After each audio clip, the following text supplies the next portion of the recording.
Social media వేదిక ద్వారా ప్రస్తుత కాలంలో దేవాలయాలు, టూరిస్ట్ ప్లేస్లు, జలపాతాలు, వీకెండ్ స్పాట్స్ అంటూ యువత ఏదో ఒక కొత్త చోటును కనుగొంటూ అక్కడికి వెళ్ళి ఫోటోలు, వీడియోలు, రీల్స్ అంటూ చేస్తూ ఆ ప్రదేశం యొక్క చరిత్రను, వాటి విశిష్టతనంతా కూడా చిత్రీకరిస్తూ సోషల్ మీడియా ద్వారా ప్రపంచానికి తెలిసే విధంగా చేస్తూ ఉన్నారు.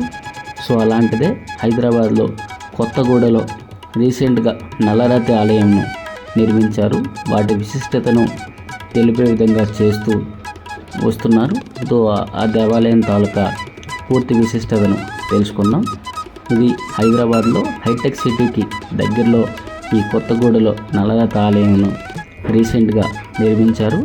ఈ దేవాలయం శివపార్వతుల అర్ధనారీశ్వర దేవాలయంగా చెప్తారు. ఈ దేవాలయం తమిళనాడులోని తిరుచెంగోడులో ఉన్న దేవాలయం తాలూకా రెండవ దేవాలయంగా చెప్పుకోవచ్చు. సో తమిళనాడులో ఉన్న దేవాలయం సంబంధించి ఒకసారి చూస్తే, సో అక్కడ శివపార్వతులు సగం పురుషుడు, సగం స్త్రీ, పురుష శక్తి రెండు కూడా విడదీయరాని కలయిక. సో సృష్టి యొక్క పరిపూర్ణ సమతుల్యతకు ఈ ప్రతీక అనేది అక్కడ తమిళనాడులో నిర్మించారు. అదే తరహాలో హైదరాబాద్లో కూడా హైటెక్ సిటీలో నిర్మించడం అయితే జరిగింది.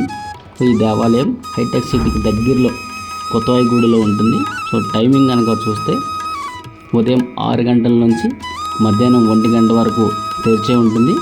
మరలా సాయంత్రం 5:30 నుంచి రాత్రి 9 గంటల వరకు దేవాలయం అందుబాటులో ఉంటుంది.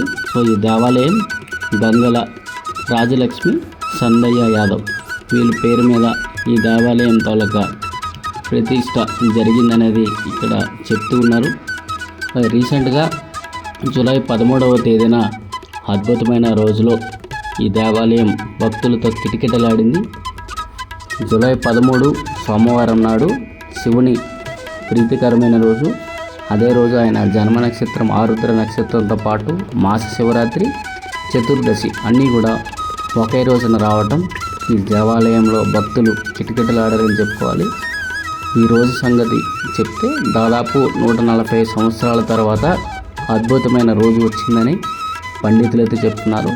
జూలై 13వ తాలూకా విశిష్టత చెప్పాలంటే, ఒక మాస శివరాత్రి నెలలో ఒకసారి వస్తుంది, మహాశివరాత్రి ఏడాదికి ఒకసారి వస్తుంది.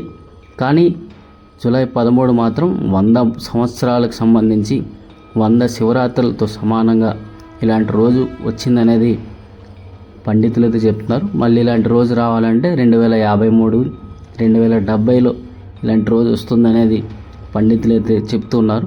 ఈ దేవాలయం తాలూకు విశిష్టతతో పాటు జూలై 13న వచ్చిన ఈ అద్భుతమైన రోజుకి సంబంధించి పండితుల మాటల్లో తెలుసుకుందాం.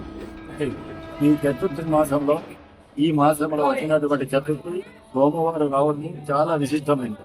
ఈ సోమవారం చతుర్థి అనగా ఆ శివుడు పుట్టినటువంటి ఈ సందర్భంగా ఇది 140 సంవత్సరాలకు ఒకసారి ఆ చతుర్థి సోమవారం కలిసి రావడం చాలా విశిష్టమైనటువంటి. ఈ సందర్భంగా శివాలయాలలో దర్శనం చేసుకున్న వాళ్ళకి మనకు ఎంతో పుణ్యం కలుగుతుంది. మనం చేసినటువంటి పాప పుణ్యాలు కూడా ఈ సోమవారం రోజున చతుర్థిలో శివాలయాలు దర్శనం చేసుకుంటే ఆ శివుడి కటాక్షము అందరికీ ఎక్కువ ఉంటుంది. ఈ చతుర్థిలో ఎలాంటి దోషాలు కానీ ఎవరున్నా కూడా, మనుషులకున్నా కూడా ఈ శివాలయాల దర్శనం చేసుకున్నందుకు చాలా పుణ్యం ఉంటుంది. మానవ జన్మ ఎత్తినందుకు ఈ మానవ జన్మలో 140 సంవత్సరాలు ఒకసారి వచ్చినటువంటి ఈ చతుర్థి సోమవారము చాలా విశిష్టమైనది. కావున జనాలు మానవులందరూ కూడా ఈ సోమవారం వచ్చినట్టు ఈ చతుర్థిని దర్శనం చేసుకుని ఆ పరమశివుని ముందు సంతరాయమన్నది తెలియజేస్తున్నాం. ఈరోజు ప్రత్యేకతలు ఏమంటారు? ప్రత్యేక కనుక చతుర్థి సోమవారం 140 సంవత్సరాలకు ఒకసారి వస్తుంది. ఇది శివుని యొక్క పుట్టినటువంటి దినం. ఈ దినము 140 సంవత్సరాలకు ఒకసారి. అలాగే ఒకసారి మన కుంభమేళ వచ్చింది 149 సంవత్సరాలు, 39 సంవత్సరాలకు ఒకసారి కుంభమేళ వచ్చింది. అలాగా ఈ రాశి కూటమి కలవడం అనేది చాలా విశిష్టమైనటువంటిది. ఈ రోజు సోమవారం చతుర్థి ఆ శివుని యొక్క పర్వదినం అనేది దీని యొక్క ప్రత్యేకత. శివుడికి సోమవారం అంటే ప్రత్యేకతగా ఉంటుంది. సో ఆ సోమవారమే ఈ చతుర్థి.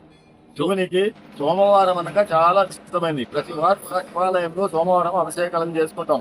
ఈ 140 సంవత్సరాలకు ఒకసారి వచ్చినటువంటి శివుని యొక్క పవిత్ర దినంలో 140 సంవత్సరాలకు వచ్చి ఈ చతుర్థి సోమవారం రావడం విశిష్టమైంది. కావున ఈ రోజు శివుని దర్శనం చేసుకున్న వాళ్ళకి చాలా ధన్యులు. కావున మానవాళికి ఇది చాలా విశిష్టమైంది.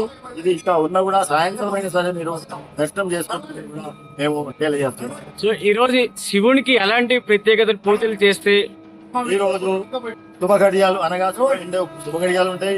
ప్రత్యేకంగా అభిషేకాలు జరుపుకోవడం, తర్వాత అభిషేకాలకు సమయం వెళ్ళి వాళ్ళు ఖాళీ దర్శనం చేసుకున్నా కూడా ప్రత్యేకంగా ఈ రోజు వాళ్ళకు మోక్షం కట్టడం జరుగుతుంది. కానీ ప్రత్యేకంగా శివుని అభిషేకం చేయడం చాలా మోక్షం.